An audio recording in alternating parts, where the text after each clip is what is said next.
இனிமே இளையராஜான்ற பேரை தூக்கிட்டு வசூல் ராஜான்னு வச்சிடலாங்க. அந்த மாதிரி தான் இருக்குது. இப்போ குட் பேட் ஆக்லி தலையோட படம் ரிலீஸ் ஆச்சு இல்லையா? படம் பார்த்தீங்கன்னா சக்ஸஸ்ஃபுல்லாக போயிட்டு இருக்குது. அந்த படத்தில் பார்த்தீங்கன்னா ஒரு 3 சாங்குக்கு மேலே பார்த்தீங்கன்னா குட் பேட் ஆக்லி படத்தில் பார்த்தீங்கன்னா ஆட் பண்ணியிருக்காங்க. அதாவது இளையராஜா சாங்கை.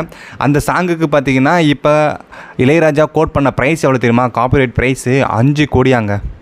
எப்படி இருக்குது பாருங்களா. அதாவது இந்த படத்தை மியூசிக் பண்ண ஜிவி பிரகாஷ்கே பார்த்தீங்கன்னா 3 கோடியாங்க. ஆனால் இவரோட பழைய சாங்கு அந்த படத்துக்கு பார்த்தீங்கன்னா அந்த படத்தோட பாட்டுக்கு பார்த்தீங்கன்னா 5 கோடி கேட்குறாங்க. இது எந்த இடத்துல சொல்கிறதுனே தெரியல. இவர் பார்த்தீங்கன்னா மியூசிக் பண்ணுறதோட பார்த்தீங்கன்னா வசூல் பண்ண போயிடலாம் அப்படின்ற மாதிரி பார்த்தீங்கன்னா எல்லார் பக்கம் ஒரு கேள்வியாக போயிட்டு இருக்குது.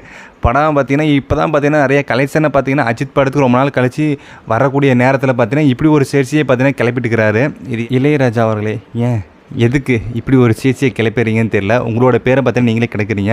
உங்கள் கேட்டகரியில் தான் இருக்கிறவங்க பார்த்தீங்கன்னா தேவான்ற மியூசிக் டைரக்டர். அவர் பார்த்தீங்கன்னா என்னோட பாட்டியை பார்த்தீங்கன்னா யூஸ் பண்ணிக்கோங்கன்ற மாதிரி தான் பார்த்தீங்கன்னா எல்லா சோஷியல் மீடியாவிலும் பார்த்தீங்கன்னா சொல்லிட்டு இருக்காரு. என்னோட பழைய பாட்டு பார்த்தீங்கன்னா இப்போ கேட்டால் வச்சுங்கன்னா எனக்கு தான் ஒரு பெருமைன்ற மாதிரி பார்த்தீங்கன்னா பேசிக்கிறாங்க. ஆனால் அந்த இடத்துல நீங்கள் இளையராஜா இந்த மாதிரி சொல்லும் போது பார்த்தீங்கன்னா உங்கள் பேர் தான் பார்த்தீங்கன்னா கெடுன்னு சொல்லிட்டு நான் நம்புகிறேன். இளையராஜா பற்றி நீங்கள் என்ன நினைக்கிறீங்க?